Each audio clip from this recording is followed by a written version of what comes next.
Dan kita terhubung dengan ahli kajian Timur Tengah Universitas BINUS, Tia Mariatul Kiptia. Bu Tia, selamat siang. Selamat siang, Mas Anggi. Ya, ini kita melihat sepertinya tidak mereda juga ya. Ini sudah memasuki hari ketiga. Anda melihatnya seperti apa, Ibu? Ya, untuk beberapa hari ke depan mungkin akan terus berlanjut saling serang menyerang antara pihak Israel dengan Iran. Namun saya tidak yakin ini akan berlangsung lama seperti ke Gaza begitu ya. Karena banyak aktor yang bermain dalam konflik Israel dan Iran ini begitu. Jadi mungkin dalam beberapa hari saja, Mas Anggi, ke depan mereka saling serang begitu, dan ini saya cukup surprise ya, karena kali pertama Israel mengalami kerusakan yang cukup signifikan. Artinya Iran serius untuk melakukan retaliations atau pembalasan atas apa yang sudah dilakukan oleh Israel dalam beberapa insiden. Bukan hanya saat ini, Mas Anggi, kita masih ingat bagaimana panglima atau jenderalnya Iran itu terbunuh di Syria ya. Kemudian beberapa kali insiden terjadi lagi, dan bahkan ketika ada tamu dari Hamas begitu yang dianggap sebagai tamu kenegaraan itu juga terbunuh di negara Iran sendiri. Ini artinya mencoreng nama Iran betul-betul begitu ya. Akhirnya Iran cukup serius memberikan pembalasan terhadap Israel, dan saya melihat ini kerusakannya cukup signifikan, dan ini kali pertama. Biasanya Iron Dome Israel itu cukup bagus untuk menangkal segala serangan dari luar, misal ketika 7 Oktober Hamas dan juga dari Iran begitu ya, yang serangan lalu.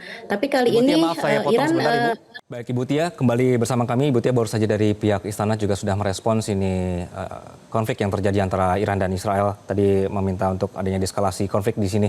Ibu Tia, Anda melihat ini setelah 3 hari dengan Anda tadi menyebutkan ada aktor lain yang terlibat di sini. Ya. Apakah ada kemungkinan ini akan meluas ke regional, Ibu? Ya, maksud dari aktor lain di sini adalah mereka negara-negara yang secara letak geografis memang berdekatan dengan Iran begitu ya. Jadi negara-negara ini akan mementingkan kepentingan negaranya yang disebut dengan national interest masing-masing, seperti negara Teluk, Gulf countries ya, memang secara letak geografis dekat. Tentu mereka akan mementingkan keamanan negaranya sendiri begitu ya. Kemudian yang kedua adalah faktor ekonomi. Kalau terus ini dilanjutkan, Cina juga cukup besar, Mas Anggi, memberikan investasi di Iran, dan banyak perusahaan-perusahaan minyak Cina berinvestasi di Iran. Tentu saja ketika Israel menargetkan beberapa, selain wilayah-wilayah nuklir, itu juga Israel menargetkan beberapa kilang minyak di Iran, dan ini tentu akan bersinggungan dengan negara lain tadi. Itu dengan Cina misalnya, CNOOC dan Sinopec itu adalah perusahaan Cina yang cukup besar berkolaborasi dan bekerja sama dengan Iran begitu. Belum lagi dengan Rusia. Bagaimana dengan Amerika? Itu semua saling terkait. Maka ketika kita bicara Palestina Israel tidak berhenti karena memang ada aktor banyak di belakangnya. Kemudian dilanjutkan dengan Iran Israel, sekarang face to face, tidak proxy war lagi, mereka langsung berhadapan, dan tentu ini akan mengusik kepentingan negara-negara besar dan juga negara-negara teluk yang memang menjadi produsen minyak selama ini. Begitu, Mas Anggi. Oke. Siapa yang paling terusik jika memang Iran ini memiliki kemampuan untuk mengendalikan nuklir, Ibu Tia? Kalau dari segi nuklirnya, Iran sudah beberapa kali ya menyatakan dalam IAEA atau International Agency Energy Atom Energy Agency itu sudah menyatakan bahwa dia tidak memproduksi uranium sampai ke hulu ledak nuklir, artinya tidak sampai ke senjata. Jadi memang pure energi tersebut adalah digunakan untuk prosperity dan health dan kesehatan begitu ya. Dan saya pikir 2015 itu sudah pure IAEA tahu, mengawasi, kemudian ada JCPOA juga, ada Joint Comprehensive Agreement dengan pihak Barack Obama pada saat itu, semuanya sudah clear saya pikir begitu ya. Tapi tiba-tiba ketika masuk masa Trump diungkit kembali, sehingga isu ini ada lagi, dan diindikasikan bahwa Iran sedang memproduksi uranium yang memang ke arah pembuatan senjata nuklir. Ini awalnya di sini begitu. Artinya kalau selama Donald Trump yang menjadi pemerintahan Amerika Serikat, itu akan terus merasa terusik dan memprovok. Saya melihat bahwa di antara dua negara itu saling memprovok atau memprovokasi.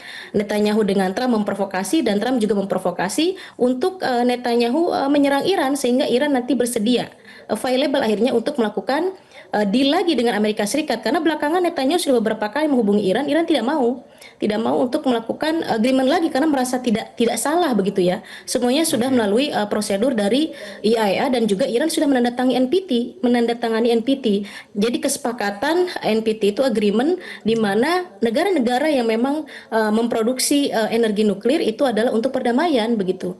Jadi Iran merasa tidak salah dan mungkin saya melihat Trump itu agak sedikit greget mungkin ya.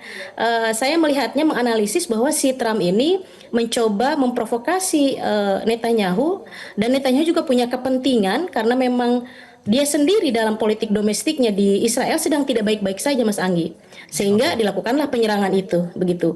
Jadi efek kepada regional sudah pasti karena negara-negara Teluk itu mempunyai pangkalan militer Amerika Serikat dan Iran sudah mendeklarasikan kalau Amerika sampai bantu Israel maka mereka akan menghancurkan pangkalan militer. Nah, di mana saja itu pangkalan militer? Ada di Saudi, ada di Uni Emirat, ada di Irak begitu ya.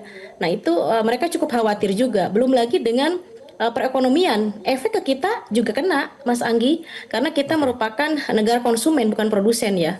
Artinya jalur-jalur minyak dari Timur Tengah yang sampai pada akhirnya ke kita itu akan memberikan efek ekonomi yang cukup signifikan. Belum lagi Serikat. Jadi memang menjadi koalisi permanen antara negara-negara Teluk dengan Amerika Serikat. Tapi di samping lain Amerika Serikat itu sangat mendukung Israel. Tapi kita tahu Mas Anggi belum lama kan Uni Emirat juga membuka hubungan diplomatik. Bahrain dan Uni Emirat membuka hubungan diplomatik humanity di Palestina. Kemudian negara-negara di Eropa sekarang juga sudah mulai berani di samping Palestina begitu. Ini terukur dari ketika vote ya di UN itu jelas negara-negara yang memilih Palestina sekarang bertambah pesat. Bahkan Macron sendiri kan bilang akan segera mengakui keberadaan negara Palestina. Nah, jadi satu sisi Timur Tengah sudah mulai membuka hubungan diplomatik, tapi sisi lain masyarakat Eropa yang selama ini anti Palestina menjadi pro begitu. Ini juga harus menjadi catatan buat Israel.